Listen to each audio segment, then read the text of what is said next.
What is up, you guys? Welcome back to another one. If you are new to the channel, I am Bull Pony. I typically do new car reviews on YouTube. However, dealerships are shut down right now, so I'm making other videos in the meantime. Today, we are going to go over the top 5 new cars every high schooler should have, or the top 5 best options, really, in my personal opinion. What I would get, at least for my first car, if I were still in high school right now. And so when I was looking around for my first car back in the day, I wanted something fun, but yet still inexpensive, something obtainable. So essentially what this list is going to be is cars under $25,000. That is really a budget I think is obtainable for any high school kid. That's kind of what my budget was back then. As long as you have a part-time job and you're going to school, you're going to be able to afford all these cars on this list. And so the way I'm going to do this is I am going to give you my top 5 in that particular order as well, starting with number 5, going to number 1, which will be my very first pick if I were to buy a new car in high school right now. So what do you guys say? Let's just go ahead and jump right into it, and let's start with number 5 on the list.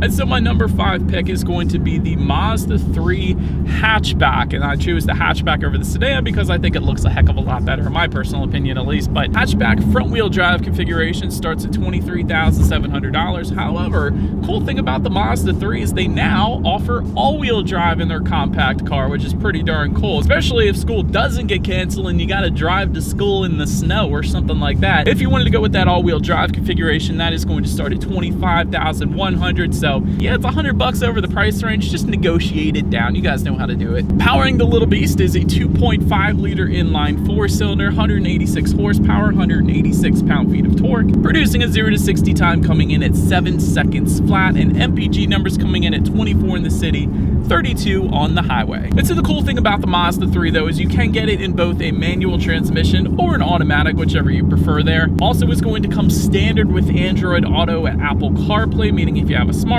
and I'm sure you do, simply hook it up to the Mazda 3 via USB cable and you can display Pandora up there, like in just like your Pandora songs. Also free navigation up on that tech display that they have in the Mazda 3 as well. So that's definitely a huge plus. It's something I would not go without if I were to purchase a first car. Also, another plus to the Mazda 3 though, Consumer Reports to give it above average reliability, which is a huge plus. But perhaps the very best part and really what makes any Mazda fun is the steering feel. If you haven't experienced this, you're definitely going to want to. The steering feel when it comes to Mazda really is better than any other manufacturer in its class, I should say at least. It is a much more of a weightier steering feel. There's no dead spots in this steering. It instantly points you in the direction that you want to go. And it's definitely something that you're going to enjoy driving, especially on the back road. And so if you did end up going with this one, if you needed to do any convincing with your parents, just tell them it is an IIHS Top Safety Pick Plus, which is the very highest designation by IIHS, meaning it is a super safe vehicle. So that's more than likely what they're going to be concerned about the most. And at the same time, it's going to be fun and enjoyable for you to drive as well. So that's why that one, the Mazda 3 hatchback, is my number 5 pick on the list. Then for my number 4 pick, one I just recently driven and reviewed this year, being the new 2020 Nissan Sentra SR. And the reason why I like this one, it has been completely redesigned for 2020 and it looks absolutely amazing. In my opinion, I wouldn't even consider the Nissan Sentra before 2020. It didn't look good, but for 2020, it looks amazing. It's wider, it's lower, it has a much more aggressive stance. It looks like a baby Maxima, essentially. It looks absolutely amazing. But anyways, I know styling is subjective and that's just my personal opinion, but what makes the Sentra even better though is the pricing. I do believe it's probably the most inexpensive car on my list here. Pricing starts at $19,090. Top trim level for the SR is $21,430. That is an amazing price, especially for it being the top trim level of the Sentra. That's pretty cool. The trade-off for this one, if there is a trade-off at all, is going to be the power plant. Powering the Nissan Sentra is a 2-liter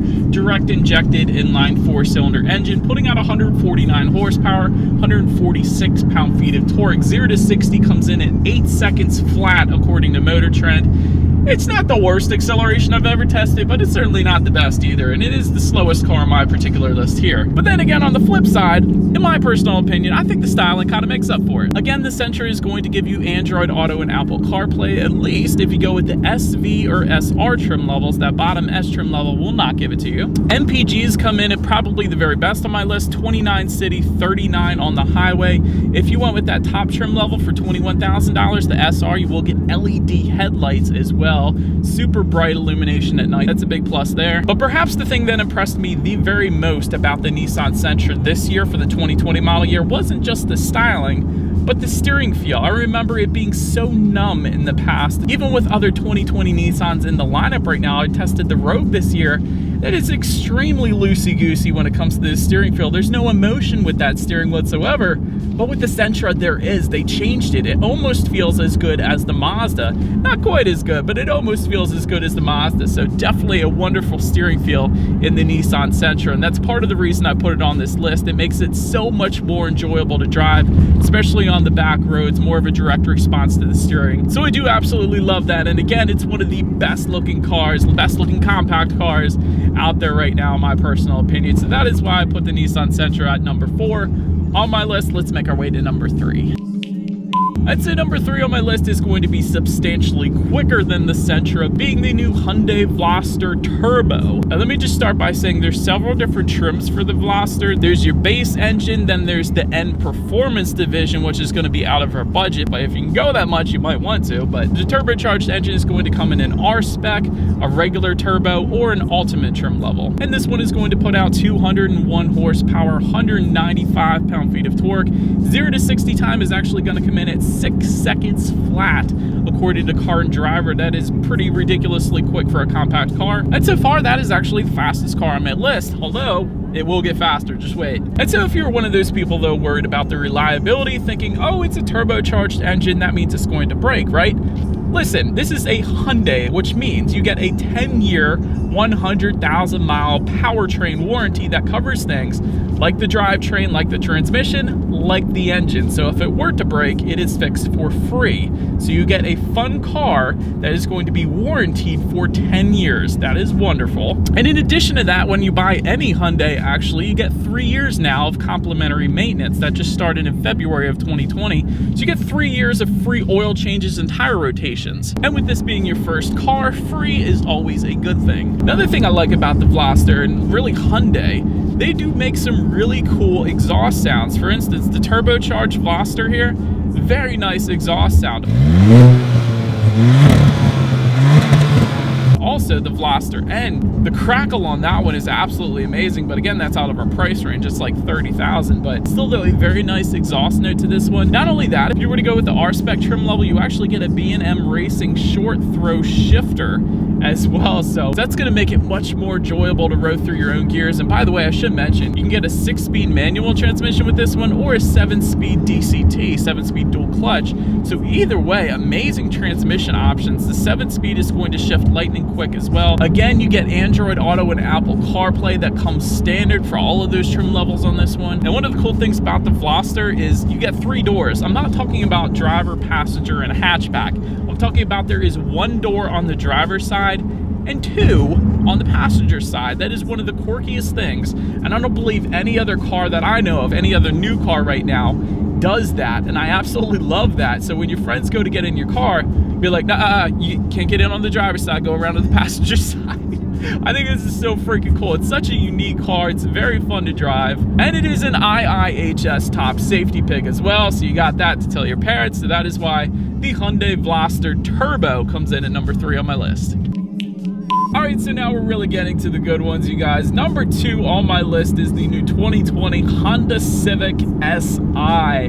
This is a legendary car. It's instant legend the second you buy it, essentially. And I'm not just saying that. The resale value is actually going to back up that legendary status, believe it or not. Powering the Civic Si, though, is a 1.5-liter turbocharged inline 4-cylinder, 205 horsepower, 192 pound-feet of torque, so kind of similar to the Veloster Turbo. 0 to 60, 6.8 seconds according to Motor Trend. For this one, though, 6-speed manual transmission only, and let me tell you guys, it is a wonderful 6-speed manual transmission. Probably one of the best out there right now, to be quite honest. And Honda's, really any Honda manual transmission, is going to be one that is going to be very easy to learn how to drive manual on as well, if this is going to be your first manual, so definitely don't worry about that. Android Auto and Apple CarPlay also are going to come standard on the Civic Si. That's a huge plus. Also, a great steering feel to this one. Again, a heavier weighted steering feel, so it instantly points you in the direction that you want to go.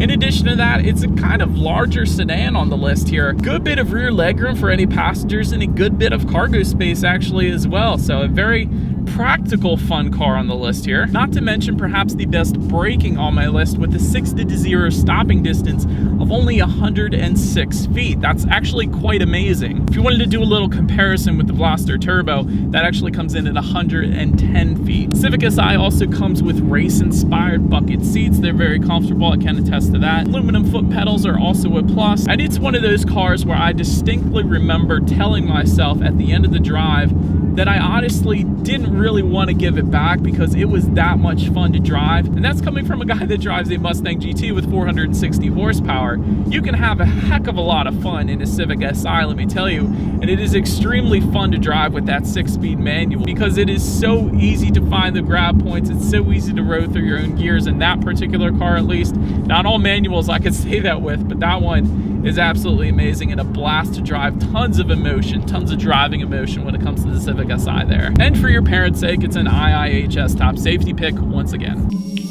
And so heading to my #1 pick on the list being the Ford Mustang EcoBoost. No, there's no bias whatsoever. Who cares that I'm driving a Ford Mustang right now? Literally, this is the best pick when it comes to fun as far as a first car goes. Let me tell you why. And so pricing for the Ford Mustang EcoBoost, MSRP comes in at $26,670, which is over my budget, which is over the $25,000 budget that I set at the beginning of this video. However, if you were to go to autotrader.com, you will see that no Ford Mustang EcoBoost actually sells for that MSRP price. Typically, you can find them at $5,000 to $6,000 off, which puts them at the range for around $23,000 really. Or you can go $24,000, $25,000, adding a ton of really fun options as well. And so what I'm saying essentially is this is definitely one that is in the budget before anybody says anything. And so powering the Mustang EcoBoost is going to be a 2.3-liter turbocharged inline 4-cylinder,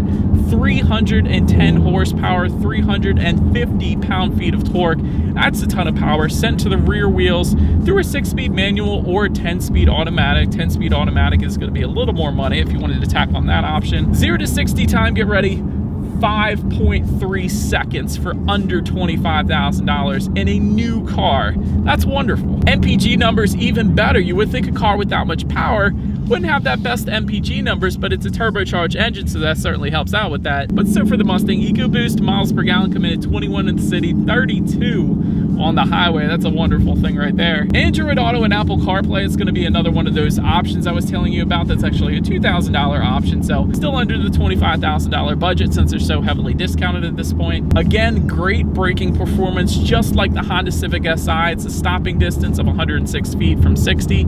That's pretty amazing. And quite honestly, it has the very strongest following out there. It has the strongest following on Instagram for #1. Instagram has shown this when it comes to cars, at least. Ford Mustang has been hashtagged and looked up more than any other car out there. Also the #1 selling sports car in the world. It's taken that award as well. So it is definitely a very popular car, and for good reason. It's a ton of bang for your buck, essentially. So it really is a ton of fun, and obviously the very best pick. If I were buying my first car for under $25,000, I would most definitely go with the Ford Mustang EcoBoost, not only for all the reasons I just gave you, but in addition to that, there are endless modifications out there for the Ford Mustang. If you just look at cjponyparts.com, you'll see that. And I'm not just talking about the Mustang GT. The EcoBoost has just as many modifications available for it, whether it be lowering springs, wheels, exhaust, whatever. They're out there if you wanted to really make the Mustang your own. And again, like I was saying, with the strong following, I just had somebody give me a thumbs up when I passed them. It really is, people acknowledge you when you're driving the Mustang, especially other Mustang owners. There's this whole thing. You guys heard of the Jeep wave? There's a Mustang wave. Everybody that owns a Mustang, for the most part, I would say like 85% of them, that's just a random number, but 85% of people will wave at you if you're driving a Ford Mustang and they're driving a Ford Mustang. So it's a pretty cool thing there too. But ultimately, if you've already purchased your first car, let me know what your first car was in the comment section below. That'll be the question of the day here. If anybody was curious about mine, my first car actually was the Acura RSX. Absolutely fun car to drive. I wish Acura brought that back. Maybe in a Honda version, that would be cool. But nonetheless, let me know what your first car was in the comment section below. that's about it for this one. Do appreciate you guys watching. Feel free to follow me on social media at the bottom of the screen there. If you like, be sure to hit the subscribe and the bell notification button. If you're into new car reviews, can't wait till we jump back into doing them again. Do appreciate you guys watching more than you know, and I will see you guys all in the next video. Stay gold. When the moon hits your eye like a big pizza pie, that's amore. When the world seems to shine like you've had too much wine, that's amore.